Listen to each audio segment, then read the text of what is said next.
Hey everyone, it's Norm here from IMCARS, and you guys saw in my previous video a tour of my downtown condo, which is now sold. So in this video, we are gonna teleport back to my condo and give you guys a full financial breakdown of owning and living there for 5 years. You guys get a little bit more insight into what it costs to actually own and buy a home. You saw in my previous video a couple days ago a tour of my condo, which is now empty, as you guys can see. So I've officially moved out, and now I wanted to do just a short video talking about basically the financial commitment of living here.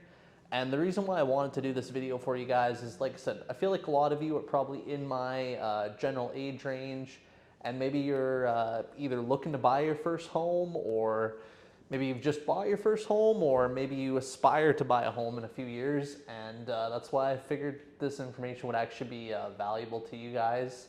Yeah, so let's get into it. I've got some notes here I'm going to be referencing, and you guys will see them up here on the screen.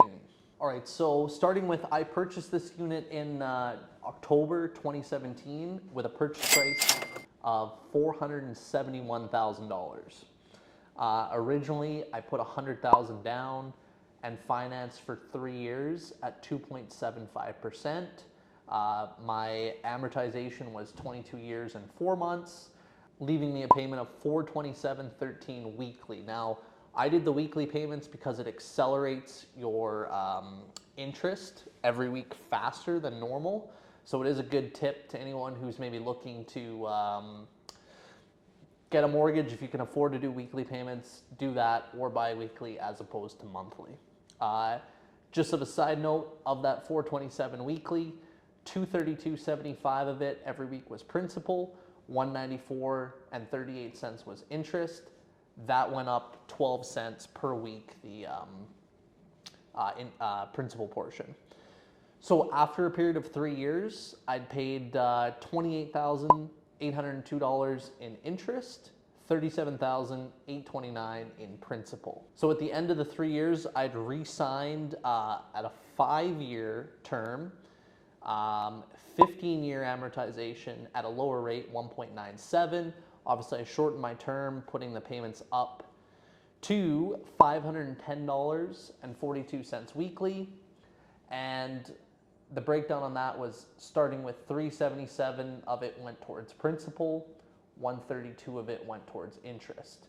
This time, every week, the principal portion went up 15 cents. So at the end of the 2 years, because I've only been here for a total of 5, I'd ended up paying $12,269 in interest, and this time over $40,813 in principal. So you can see, just by shortening the term and obviously keeping the weekly payments, I was able to drastically increase the amount that went towards principal as opposed to interest. So now some other things for you to consider in addition to your actual mortgage payment was I had condo fees in this unit of $608.05 for 60 months, which totaled $36,483 in condo fees. It sounds like a lot, but in reality, it's actually not. I found $608 to be on the cheaper end for units like this. And as well, keep in mind that covers things like your insurance, your water, maintenance, landscaping, snow removal. So if you're to look at, home ownership versus condo ownership, you likely would have the same $600 a month in miscellaneous expenses for stuff like that. Utilities and Wi-Fi, I just put $200 a month times 60 months, so I had $12,000 there. And another one, property tax. Property tax is here, $2,602.53. So over the 5 years, I paid just over $13,000 in property taxes. So if you take all the interest expense plus the condo fees, property taxes, and utilities, I'm looking at living here for 5 years cost $102,568.22. And that actually includes, I put $10,000 for miscellaneous. So that could be like, this random fee came up, or I had to fix this, or I had to do this, I figured just ballpark $10,000 in miscellaneous. And if you take the total amount of payments over 5 years, I've calculated it at being $281,211.61. That's including all mortgage payments, all miscellaneous, all condo fees, all whatever, plus the $100,000 down originally to buy this place. So now let's talk about the other side of the coin, which is the sale here. So I actually ended up selling this place for $490,000.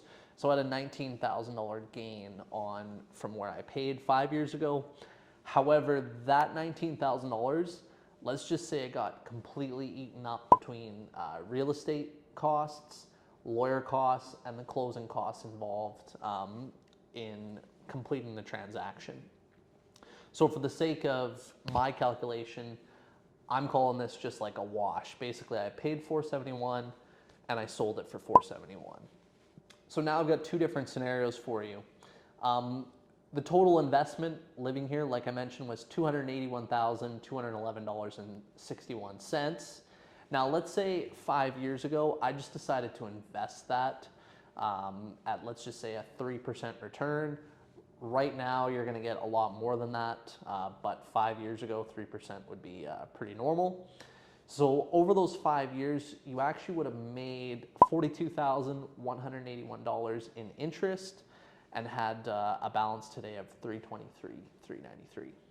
So comparing that to pulling the equity out of this place, which just for argument's sake, let's say there's around $180,000 of equity, you actually would have been further ahead by $144,750 going the investment route versus purchasing this place.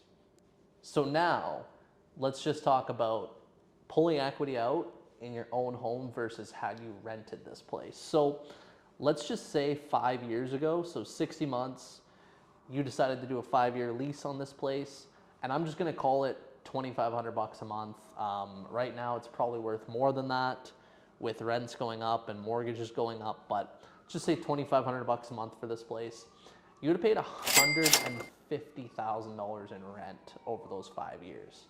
So when you look at it like that, where, if I'd rented here and decided to leave, I would have walked away with nothing. And the owner, who I would have been paying the rent to, would have had $150,000 in income in his pocket. So when you look at that, the rent versus the owning thing, you can see what's better to walk away with. Right now, you'd be walking away with nothing, down $150,000, or quite a bit of equity to pull out and do whatever you want with. So you can see which is the better avenue, especially in the long term. I know some people say, oh no, don't buy, then you're locked in, you should rent. You make your own decision. You know what I decided and what I think is the best. So now this brings us to the next question, which is where do I go from here? So just talking about my residence, fortunately I do have another place that I'm moving to that I'll be living in. So possibly we'll do a video tour of that if you guys like the previous one and you want to see more stuff like that. But if you don't, I'm totally fine not doing one. But my plan and my real motivation for actually selling this place is I personally think the real estate market is at the absolute top right now, and it is going to come down. So I figured cash out while things are good, while things are hot, and sit back, wait a few months, 6 months, 12 months, whatever, and start to pick up some deals on, ideally, I think condos, maybe some houses, maybe some renovation projects, maybe even some commercial real estate type properties, and either look at, like I said, renovating them and reselling them, or just changing the appearance, marketing them better, better photos, better listing, better time of year, and flipping properties that way.